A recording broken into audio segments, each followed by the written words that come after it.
नैमिषारण्य की पावन भूमि से कर रहे हैं, पर नैमिषारण्य का नाम नैमिषारण्य क्यों पड़ा, इस पे थोड़ा चर्चा करते हैं महाराज। एक बार सारे ऋषि ब्रह्मा जी के पास गए, बोले महाराज हम अपना 1000 वर्ष का सत्य प्रारंभ करना चाहते हैं, जहां जाते वहां कलयुग का वास है, जाएं तो जाएं कहां, कली हर जगह अपना राज्य फैला करके रखा है, हम ठीक से भजन पूजन पाठ नहीं कर पा रहे हैं महाराज, कोई ना कोई विडंबना आ जाती है, कोई ना कोई महाराज संकट आ जाते हैं, क्या करें कहां जाए। तो ब्रह्मा जी मन में विचार करने लगे और अपने मन से एक चक्र बनाया महाराज। चक्र बना करके बोले ये चक्र जहां जाकर के रुके वहीं पर तुम अपना 1000 वर्ष का सत्य प्रारंभ कर देना। आज महाराज चक्र चला, विष्णु पुराण में से वायु पुराण इत्यादि विष्णु पुराण इत्यादि में वर्णन किया है कि एतेन मनोमनम चक्रम मया सृष्टम विसृज्यते यत्रा सीता नेमि सदेहा तपुसा सुबह। एते मनोमनम चक्रम मया सृष्टम विसृज्यते, मन से चक्र बनाए, चक्र चलता रहा, जहां चक्र की जो नेमी अर्थात धुरी जिस आरण्य यानी जंगल में गिरी है उसी का नाम पड़ गया नैमिषारण्य। नैमिषारण्य की बड़ी महिमा है, जहां आज भी संत महाराज भगवान की निरंतर कथा का गान करते हैं। आज वहां पर कली का कोई प्रवेश नहीं है महाराज। हाँ, नैमिषारण्य की ऐसी महिमा है। आप नैमिषारण्य जाइए, वहां के दर्शन करके आइए। आज नैमी तीर्थ बना हुआ है, चक्र तीर्थ भी है, जो नैमिषारण्य गए होंगे वो जानते होंगे महाराज।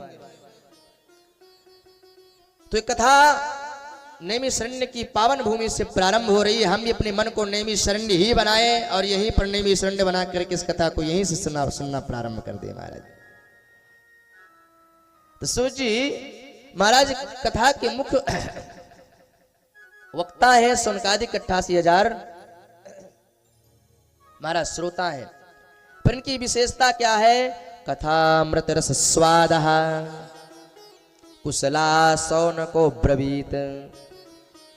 कथामृत रस स्वादन में सुनने के बड़े कुशल हैं, बड़े रसिक हैं, इसलिए सूत जी को सुंदर आसन दिया है। प्रश्न कर दिया कि महाराज ये जो अज्ञान रूपी हमारा अंधकार है इसको दूर करिए और महाराज अपने प्रकाश से हमें प्रकाशित करिए।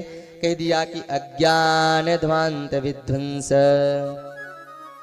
कोटिशोर समप्रभा सूताख्याय कथा सारम मम कर्ण रसायनम।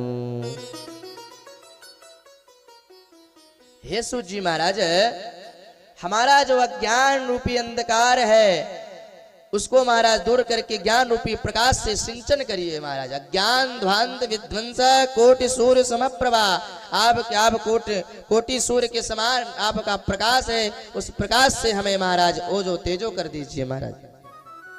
और है सूताख्या ही, हे सूत जी महाराज आप ऐसी कथा कर संस्वादन कराएं कि जो मम कर्ण रसायनम, हमारे कानों को रसायन का काम करे, औषधि का काम करे महाराज। इसलिए इसे रसायन कहा, क्योंकि दवाइयां बहुत सारी हैं महाराज। आज है होम्योपैथिक, एलोपैथिक, आयुर्वेदिक, इंग्लिश इत्यादि दवाइयां, पर सबसे मीठी दवा होती है महाराज होम्योपैथिक। 2 गोली दाओ, चूसते रहो, कड़ू भी नहीं लगेगा और आनंद भी आएगा। बोलो राधे राधे।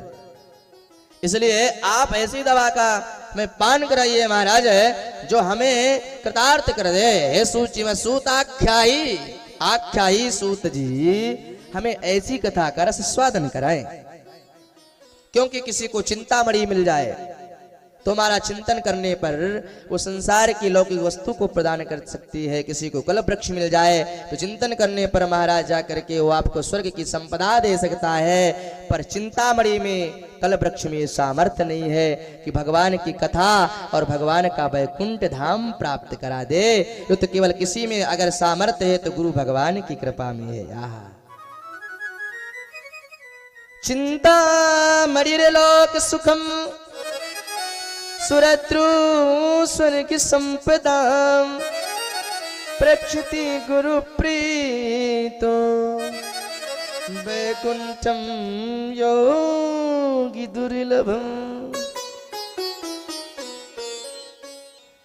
इसलिए ये केवल गुरुदेव भगवान में ही कृपा का। जैसे भैया अब कल्प वृक्ष के नीचे आप जाएंगे, उस वृक्ष की ऐसी महिमा है कि मन में आपने सोचा उसने उसको प्रकट कर दिया। ये कल्प वृक्ष की महिमा है।